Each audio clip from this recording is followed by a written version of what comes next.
Did you ever wake up at 300 am, with your heart racing, the room colder than it should be, and a feeling, deep, unsettling, and real, that something had passed through your home? Something you couldn't see, but you knew was there. That's not your imagination. That's not just a dream. That is a warning. Because while you sleep, while the world turns silent, there are forces at play in the dark. Ancient, calculated, and uninvited. Witches don't knock. They invade. And if you don't know where they're entering from, you won't know how to fight back. You have to understand something. When someone wants to destroy your peace, they don't come at you in daylight. No, darkness is their weapon, confusion is their tactic, and fear is their fuel. These witches, yes, real ones, don't fly around in fairy tales. They walk among us, cloaked in normalcy, smiling in the light and cursing in the shadows. And every single night, they target places you overlook. Places in your home, places you trust, places they corrupt. You need to see what you've been blind to. The first place they strike is your mirror. That seemingly harmless piece of glass becomes a gateway. A portal for energy, reflection, and influence. A witch doesn't see a mirror as decor. She sees it as an entry point, a silent witness to your insecurities. She'll speak curses toward it when you're not watching, planting seeds of self-doubt that grow the moment you look into it. That sudden drop in confidence, that wave of shame for no reason. You've been spoken over. That's not you, that's them. Every time you pass by, it whispers their message back at you until you start believing it. Next is your bedroom door. You think locking it keeps you safe. But witches don't need keys. They need weakness. And the door becomes a threshold where protection breaks. If your door creaks at night, if it opens slightly with no explanation, don't ignore it. That's a sign of spiritual interference. They linger there, whispering in tongues, feeding on the energy of your restlessness. Nightmares aren't random. They're planted. That shadow in the corner isn't a coat. It's a presence waiting to attach. You've felt it. Don't pretend you haven't. You walk past your mirror every single day, maybe without even thinking twice.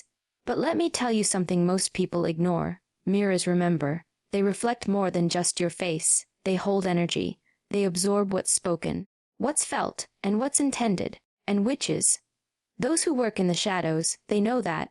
They don't just look into mirrors. They use them.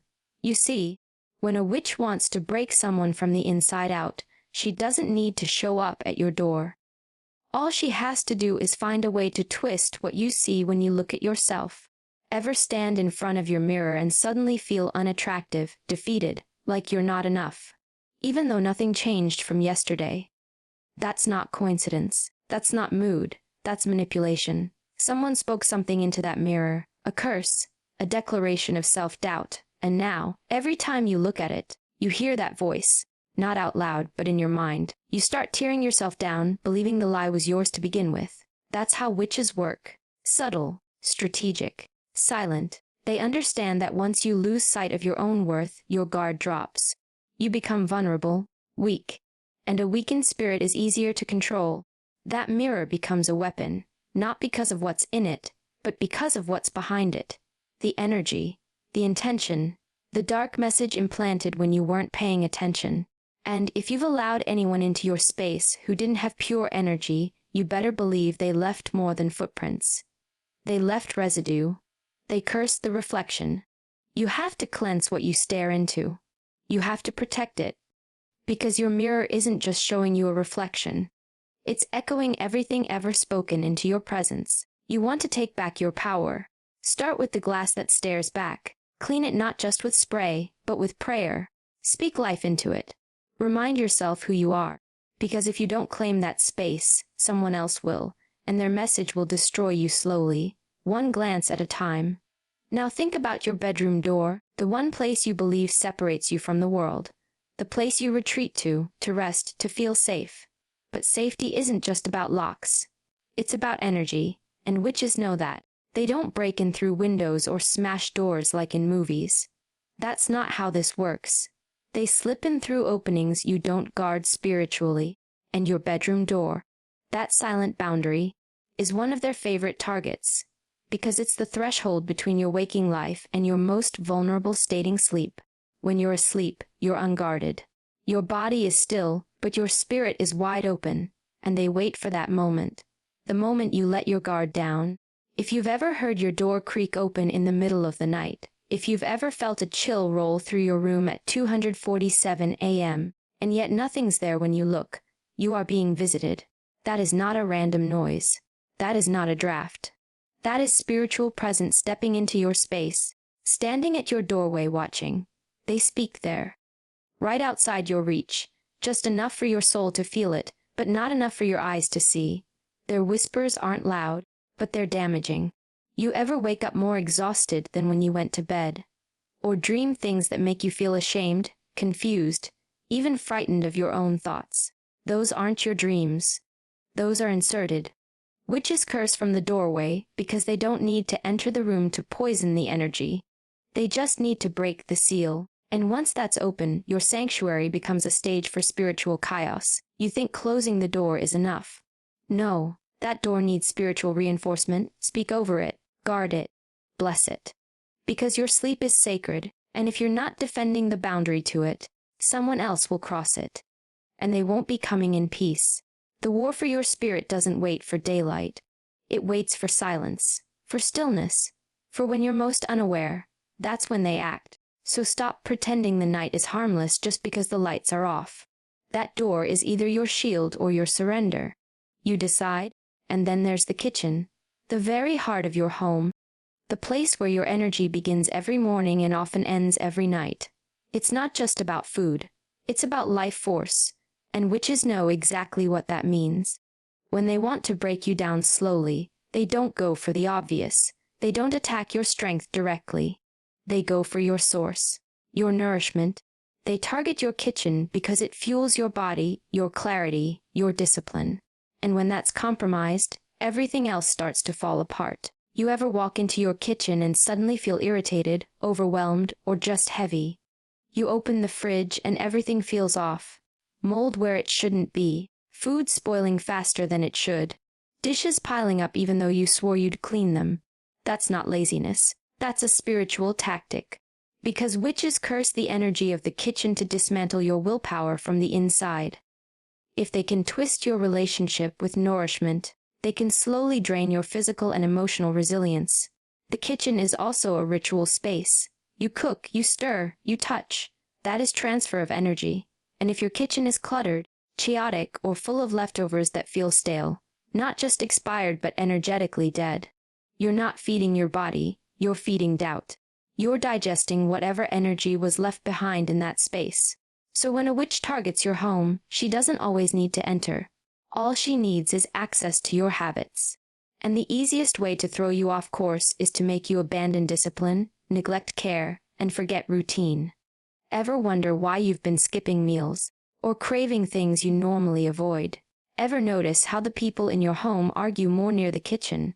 That's not bad timing. That's disruption. Energy curses can linger in your stove, your sink, your table, especially the table. That's where agreements are made. That's where family energy is absorbed. If that place is cold, untouched, or constantly covered in clutter, you're sending a message this home is not grounded. And that's exactly the opening dark energy waits for. You want to protect your home. Start by reclaiming your kitchen. Clean it with intention.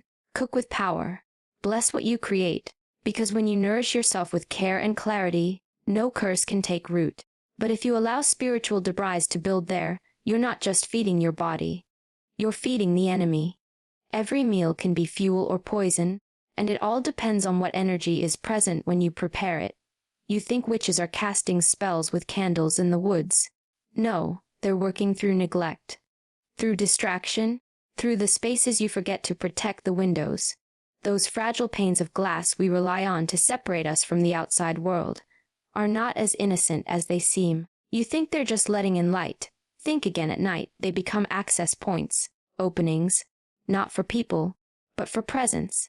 Witches know they don't need to step foot inside your home to curse it. All they need is proximity. All they need is a crack, a view, an overlooked opening. And your windows. That's where they watch. That's where they whisper. That's where they call things in. Have you ever sat in your home at night and suddenly felt eyes on you? You check the locks. You peek through the blinds, but no one's there. At least no one you can see. That paranoia, that sudden spike in your pulse, that's not just your imagination. That's your body reacting to a spiritual gaze. A window, especially at night, becomes a two-way mirror. You may only see the reflection of your room, but something else may be staring back. Undetected, uninvited, but present. That's not superstition. That's spiritual intelligence. When witches want to access your peace, they don't always break in. They drift in. Through vibration, through voice, through energy. And they love windows because they're thresholds that we leave unprotected. We open them to air out the room, but forget to close them energetically. We leave them uncovered, glowing with the flicker of our TV, the light from our kitchen, revealing our routines. That's not privacy. That's an invitation. And if you've ever seen shadows outside your window that vanish the moment you look, or heard scratching or tapping with no explanation, trust your instinct. That's not wind. That's not coincidence. That's a mark, a spiritual fingerprint. Sometimes, witches send energy ahead of them, an entity, a whisper, a command. The window doesn't stop it. The window receives it. Birds avoiding your sills, plants dying on your ledge, insects swarming a specific corner. These are not random, these are signals. Nature reacts when unnatural energy is near, but the real danger is when you stop noticing. When the unusual becomes normal, that's when the curse settles in. Quiet, unnoticed, and effective, you want to close that door. Then seal your windows spiritually. Don't just draw the curtains. Bless the boundary. Speak protection. Use your voice like a sword. Because light may come through your windows in the day, but at night, so does energy. And if you're not the one commanding it, then someone else will. And they won't be sending peace. And then there's the bathroom, the one place in your house you go to cleanse, to release, to refresh. But what if I told you that the very place meant for purification has been turned into a chamber for manipulation? What if I told you witches love that space more than almost any other? Not because of what it looks like, because of what flows through it. Water. And water, whether you realize it or not, is not just a liquid. It's a conductor, a carrier of energy, emotion, and tension. It absorbs, it transmits, and it reflects. Witches have always understood that. That's why ancient rituals were done by rivers, wells, bathtubs, basins. Because water listens, and worse, it remembers. You ever step into a hot shower after a stressful day, and instead of feeling relief, you feel heavier? Like something attached itself to you while you were washing away the day. That's not normal. That's not just tension. That's a transfer, a spiritual handoff. Water has the power to pull emotion out of you, but it also has the power to deposit what was never yours to carry in the first place. And witches use that. They use it to plant fear, to amplify anxiety, to recycle shame. They curse through water not because it's physical, but because it's fluid. It reaches every corner. It seeps into everything. You can't see it, but it can change you. Your bathroom isn't just another room in the house. It's an energy portal, a mirror space where you're vulnerable, exposed, and unguarded. You strip down. You look at yourself. You release what your body no longer needs. That's spiritual even if you don't see it that way. And what happens in the spiritual? Witches wait. They watch. They attack when your guard is lowest. Have you ever noticed your thoughts turn dark when you're brushing your teeth? You suddenly spiral into self-criticism or panic over something that didn't even bother you a moment ago. That's not coincidence. That's programming. That's a mental curse dropped into a sacred moment of daily ritual. You think curses need blood or candles. Not always. Sometimes all it takes is intention and water. A simple negative word directed at the pipes beneath your floor. A muttered incantation near your water line. A cursed object flushed down a drain. That's how energy travels. Through what we ignore. Through what we think is too ordinary to be dangerous. And your bathroom, with its tiles and porcelain and constant movement of water, becomes a spiritual circuit. And if you don't know how to close it, it stays open. Night after night. Visit after visit. And what about the mirror in that room? The one place you look into with raw honesty. That's not just glass. That's a memory keeper. If someone with dark energy has ever stood in front of that mirror and spoken shame, or self-hatred, or comparison into it, you're absorbing that every time you make eye contact with your reflection. You're not looking at yourself. You're looking at layered energy, past words, old curses, repeated doubt. And every time you believe it, every time you nod to that inner voice that says, "You're not enough," you reactivate the spell. And let's not forget the drains, the toilet, the sink, the shower. Witches know these aren't just plumbing features. These are vortexes, tiny spiritual portals, because they carry away parts of you. Water that touches your body, your energy, your DNA, flows down into systems that connect to other systems. And if someone has marked the water supply or cursed the energy where those pipes flow, you're literally recycling energy that was never clean to begin with. You're trying to purify yourself in water that's been spiritually polluted. So you ask why your anxiety spikes every time you shower, why you feel exhausted after spending 10 minutes in the bath, why your spirit feels drained even though nothing physically happened. That's not your mind playing tricks. That's your soul waving a red flag. It's telling you, this space is not protected. Witches don't need to hex your whole house. They just need one room, one opening, and your bathroom is often the most neglected when it comes to spiritual defense.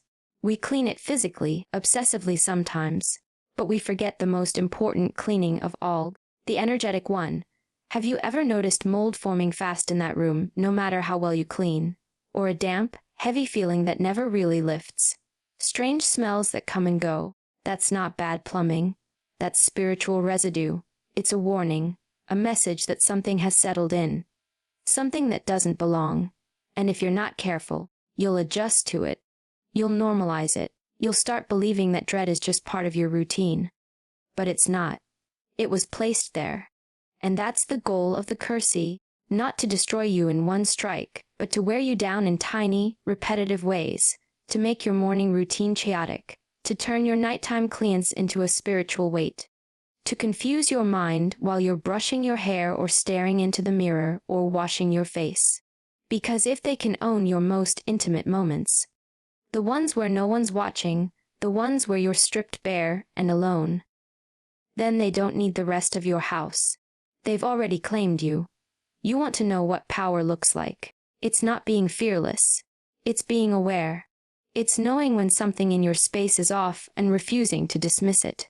You want to take back your authority. Start with the water, speak to it, command it, clean your bathroom like your life depends on it, because energetically it might. Anoint your mirror, speak power into your reflection, close the space with prayer, with intention, with light. Because every time you enter that room, you're either being cleansed or you're being cursed. And the difference between the two is how you prepare for the visit. So when that heaviness shows up again, when that thought creeps in telling you're not enough, when the silence in the bathroom starts to feel too silent, don't ignore it, confront it, speak into it, clear it. Because you don't get cursed by accident. You get cursed by inattention. And once you reclaim that space, you take back one of the most powerful parts of your home and of yourself. And now we come to one of the most underestimated spaces in your entire home, the closet. That small, dark compartment you open and close without a second thought. You think it's just for your clothes, for shoes you barely wear, for storage you'll get to later. But closets are more than cluttered corners. They are containers of stillness, of neglect, of forgotten energy, and witches love that. They don't just thrive on chaos. They thrive on what's hidden, on what you bury, on what you choose not to deal with. And your closet, whether you realize it or not, is a spiritual vault. Let me tell you something most people don't know: energy doesn't disappear. It collects, it hides, it sits in silence. And the longer it stays untouched, the more powerful it becomes. You walk past that closet every day, thinking it's harmless. But if it's filled with old clothes that carry emotional weight, items from a broken past, or objects you've mentally disconnected from, then that space has become an energetic graveyard. You're not just storing things in there, you're storing your past. And when witches target a home, they search for where the energy is stale, not where it's busy. Have you ever opened your closet door and instantly felt uneasy? Like the air shifts even though there's no window in there. Or maybe you notice that's where spiders always show up. Or that smell. Damp, sour, lingering. That doesn't go away no matter how much air freshener you use. That's not just decay. That's energetic stagnation. That's a signal. Witches send curses to places like this because it's easy. It's unguarded. And it affects you slowly. You won't feel it the first day, but over time, it chips away at your energy, your clarity, your peace. You start to feel heavy in your own home, and you don't even realize it's coming from that one neglected space. And let's talk about clothing for a minute. Fabric holds memory. That shirt you wore when you got your heart broken, that jacket from the worst job you ever had, that dress you've been hanging on to even though it makes you feel insecure every time you look at it. All of that holds energy. And energy either uplifts you or pulls you under. If your closet is packed with things that tie you to shame, failure, regret, or pain, you are inviting that emotion back into your life every single time you reach inside. You don't need a witch to show up in your home to curse you directly. Sometimes the curse is in what you refuse to let go of. That closet becomes a portal of delay, of confusion, of emotional clutter. And that's the brilliance of it, because you'd never suspect it. You'd blame your exhaustion on work, your sadness on the weather, your stagnation on just a phase. But the truth, you're sleeping 20 feet from a vortex. You're living next to a curse disguised as storage. And when you dream, when your spirit rises and your body sleeps, it feels everything around it. That closet, it's not just a closet to your subconscious, it's a signal. A message that says, this space is forgotten, unattended, unprotected, and witches, they sense that. They send energy there to rest, to fester, to root itself in your space like mold on silence. That's where the curse lives. Not always in dramatic events. Sometimes in the forgotten corners. The doors you keep shut because you don't want to deal with what's behind them. Ask yourself, what's in there that shouldn't be? What are you holding on to that no longer aligns with who you are now?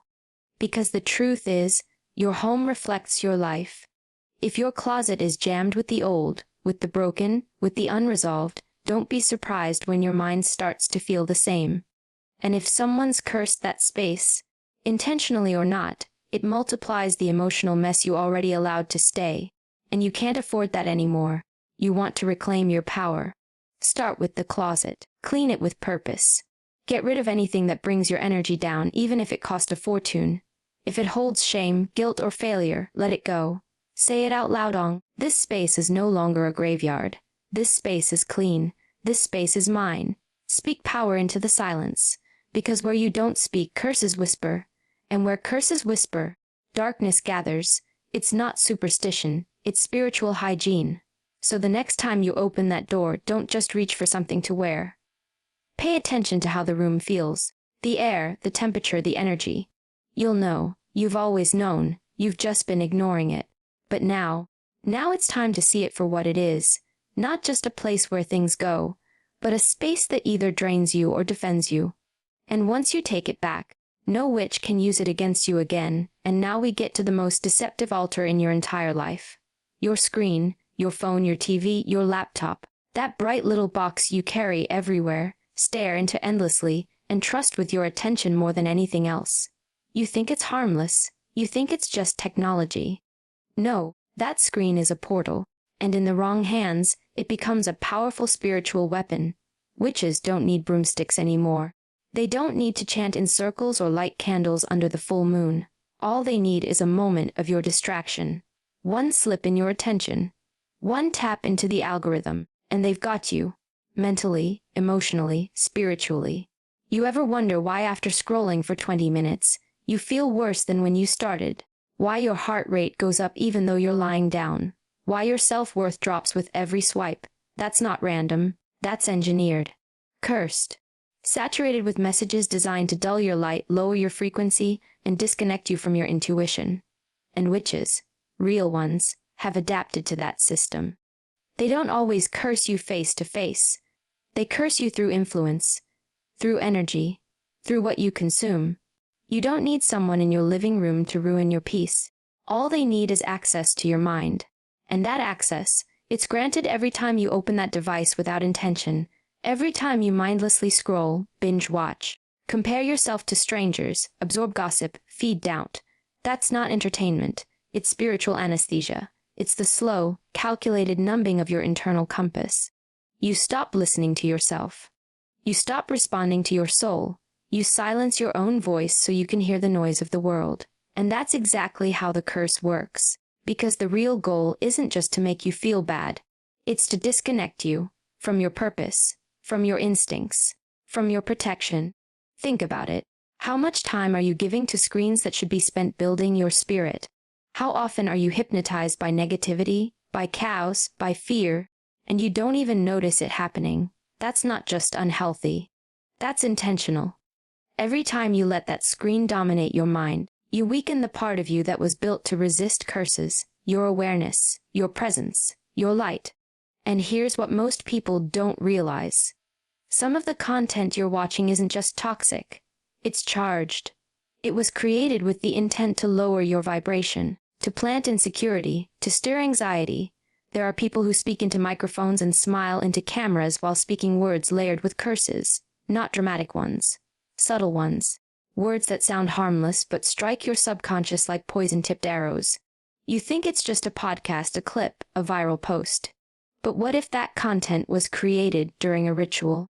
What if those words were spoken during a spiritual act of destruction? You wouldn't know, but your spirit would. And let's not forget your phone, the device you sleep next to, the thing you reach for before you speak a single word in the morning. That's not just a tool. That's an altar of distraction. It decides your mood before you even get out of bed. You see one text, one post, one video, and your entire day is hijacked. You haven't even prayed, haven't even breathed, but your spirit's already under siege, and that's by design. Because if they can keep you distracted, they keep you disarmed. You don't fight what you don't notice. You don't protect what you don't value. And if your energy's wrapped around a screen, you're not protecting your home. You're not even protecting you. You think you're choosing what you watch. But sometimes, what you're watching is choosing you. Because when witches want to curse silently, they don't show up in the night anymore. They show up on your screen at noon. Through viral trends, through emotionally manipulative content, through digital darkness disguised as inspiration, you watch it, you agree with it, you share it, and now, you've absorbed it, you've passed it on, and you've become part of the chain. That's how curses spread now. Fast, quiet, viral. You need to reclaim that screen like your spirit depends on it. Because it does. Guard your feed. Guard your mind. Ask yourself before every scroll, is this feeding me or is this feeding off me? Because if it's draining you, then you're not in control anymore. You're under influence. You're under attack. Not by some cartoon villain, but by real people with dark intentions and platforms big enough to infect millions. You cannot afford to be passive. Not here, not anymore, so no. It's not just a phone. It's not just a show. It's not just background noise. It's a battle zone. And every time you turn that screen on, you better know who you are and what energy you're letting in. Because witches may not walk through your door. But if you're not careful, you'll invite them in with a click, and this is the truth most people don't want to hear. Spiritual attacks don't come with thunder and lightning. They come quietly. They come when you're not paying attention. They thrive in your inattention. You think you'll recognize a curse when it hits. No. You'll call it stress. You'll say, it's just a bad week. You'll say, I'm tired, I'm off, I'm overwhelmed. And you'll keep going while the damage multiplies. Because the power of a curse isn't always in how it lands. It's in how long you let it stay because you refuse to name it. Witches don't need you to believe in curses. In fact, they prefer when you don't. They want you to stay in the logical, dismissive mindset that chalks everything up to coincidence. You lose your job. Coincidence. Sudden conflict in your home. Just tension. Feel like you're being watched at night. Just your imagination. That's exactly how it spreads. That's exactly how it grows. They don't need your fear. They just need your disbelief. Because if you don't acknowledge what's happening, you won't fight it. And let me tell you something. Your body knows. Your mind might deny it. Your mouth might laugh it off. But your body knows. You feel it in your chest when the air in your home gets heavy. You feel it in your gut when you walk into a room that used to feel safe, and now it doesn't. You feel it when your sleep turns restless, your dreams turn violent, your spirit feels uneasy in your own space. You don't need someone to explain it. You just need to stop ignoring what's already talking to you. Spiritual attacks intensify when you're unaware, because awareness is your shield. Awareness is what stops it from burrowing into your routine and becoming your normal. That's how curses take root. Through normalization, you begin to believe that emotional fatigue is your personality now, that anxiety is just part of adulthood, that lack of clarity, that sudden forgetfulness, that sinking feeling in your chest is just how life works. No, it's not. That's the spell at work. That's the spiritual interference, and it doesn't always come from strangers. Sometimes the attack comes from people close to you. People who resent your peace, envy your light, or hate that they can't control you anymore. And when that energy builds, it doesn't hit like a wave. It drips, a little at a time, until one day you wake up and you don't recognize yourself anymore. You're short-tempered. You're unmotivated. You're spiritually numb. That's not a bad mood. That's a pattern. That's a curse being reinforced every time you fail to check your space, cleanse your mind, or question your silence. You start settling. You start thinking this is just how life is now. And that's when they win, because they didn't need to kick your door in. They just needed you to stop noticing. Awareness is not paranoia.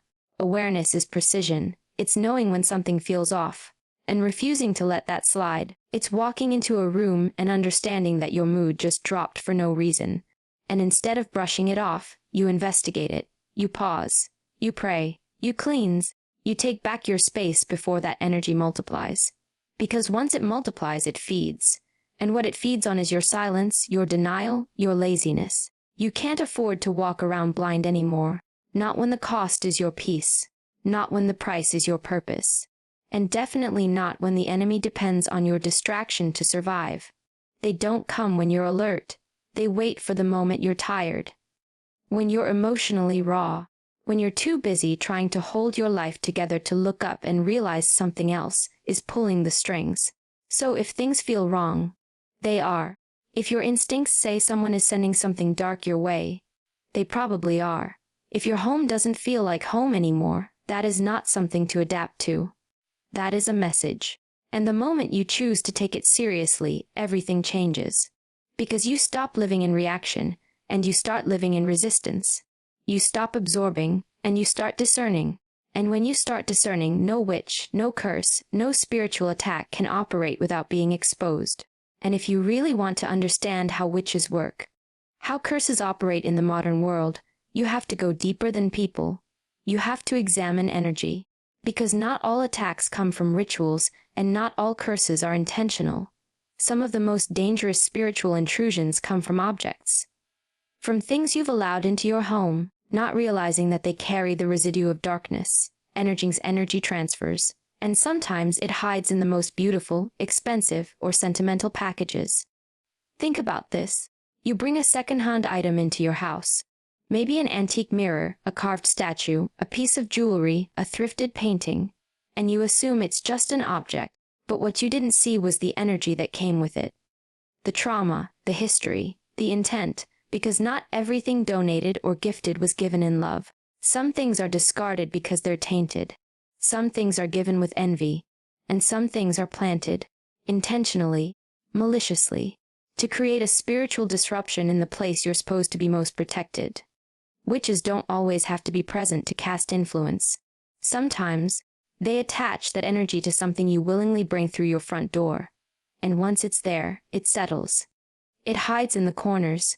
It shifts the energy in subtle ways. Arguments become more frequent. Children start having nightmares. Pets avoid certain areas. Shadows move where there's no wind. And you don't connect the dots because it didn't happen instantly. It happened gradually. Like a fog rolling in through a crack in the window. You have to remember energy is real. Objects absorb it. And cursed items aren't always marked with skulls and blood. Sometimes they're lovely, artistic, rare. That's the trap. You keep them close because they're meaningful or aesthetic. Meanwhile, they're disrupting the entire frequency of your home.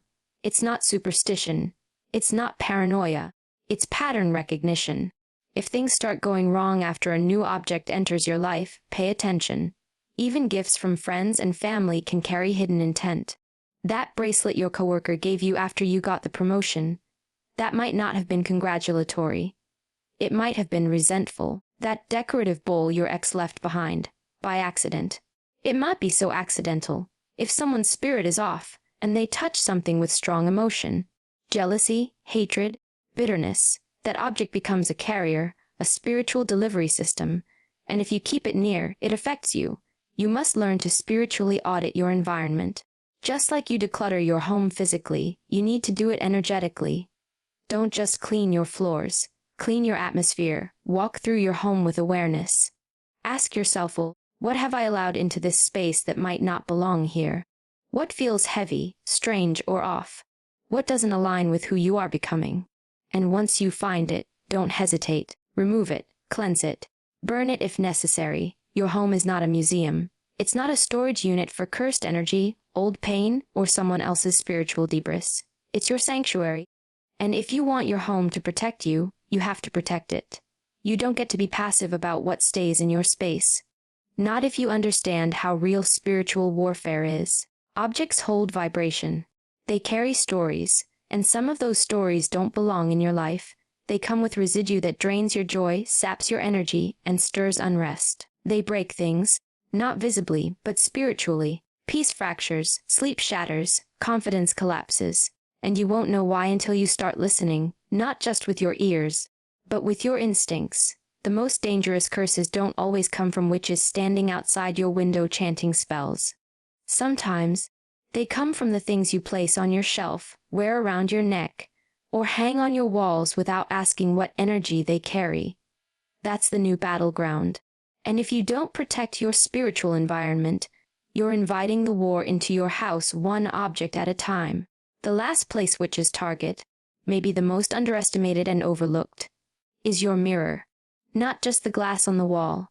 I'm talking about the reflection of how you see yourself, your identity, your self-worth, your purpose. That is the battleground most people never guard, and it's where the deepest curses take root. Because if someone can corrupt how you see you, they don't need to touch anything else. They've already won. When witches cast curses, they're not always trying to break your body or your home. They're trying to break your belief system. And the fastest way to do that is to go after your mind. To get inside your self-image and twist it just enough so that you begin to doubt everything you value, your voice, your power. And they do it in whispers, not roars. You're not good enough. You're not strong enough. No one really cares what you do. You're faking it. You're a fraud. These thoughts don't come crashing in with warning signs. They slip in through weakness, insecurity, and emotional exhaustion. And suddenly, you're standing in front of your mirror, and you don't even recognize the person staring back. That's how they work. They don't want to destroy your life. They want you to destroy yourself. They want you to be the one to silence your own gifts, to doubt your own intuition, to shrink in the spaces where you were called to lead. And when you've been cursed in this way, you don't even fight back. Because you believe the lie. You accept the curse as truth. And once your identity has been compromised, everything else follows. You don't dream the same. You don't speak the same. You don't walk the same. You move like someone who's been broken, even if nothing looks broken on the outside. That mirror becomes the altar. That reflection becomes the ritual. And every time you look in it and reinforce a belief that doesn't serve you, every time you say, I'm not enough, or I don't matter, or you'll never make it, you're participating in the curse. You're agreeing with the lie, and they don't even have to be there anymore. That's how dangerous it is. You carry the curse forward without even realizing it. So if you want to break the spell, you don't just cleanse your home. You confront your reflection. You start telling a new truth, one that aligns with your spirit, not your fear. Because fear is the oldest curse in the book. And it always starts with a question that sounds innocent. Who do you think you are? If you can't answer that from a place of strength, they've already planted something in your mind. You need to stand in front of that mirror like it's sacred ground. Because it is. That is where your mind gets shaped. That is where your self-talk either breaks curses or reinforces them. And let me be real with you. If you're not speaking power over yourself every single day, then someone else's words, someone else's bitterness, someone else's intentions will try to speak for you. The world does not wait for you to define yourself. And witches absolutely won't wait to distort you. You don't fight this kind of darkness with just sage or salt. You fight it with identity. You fight it with truth. You fight it by walking past that mirror, looking yourself dead in the eye, and saying, I know who I am. I know what I carry.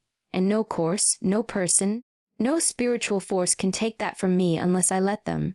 The most powerful protection you will ever have is clarity, not just about who they are, but about who you are.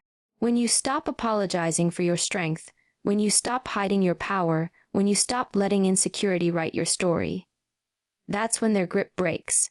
That's when your reflection stops lying. And that's when your spirit takes over, not in fear, in authority, because you're not just protecting your home. You're protecting you, and that is sacred ground. So now you know.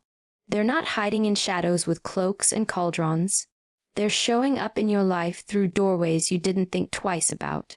They're walking across your threshold in the form of cursed gifts, emotional sabotage, spiritual manipulation, envy, and energetic intrusions you never even suspected. They don't need to break in with force when they can slip in quietly through something you overlooked, something you ignored, or someone you trusted. That's how witches move. That's how curses land, and that's how homes, strong, loving, sacred homes, start to unravel from the inside out. But here's the truth that flips everything on its head. You're not powerless. You are not a victim waiting to be rescued. You are the guardian of your space. You are the keeper of your energy. And the moment you become aware, the moment you decide to see what's really happening behind the veil, everything changes. Because now you can walk through every room with authority. Now you can speak over your space with truth. Now you can draw boundaries so sharp that no curse, no presence, no spiritual parasite gets to stay 1 minute longer.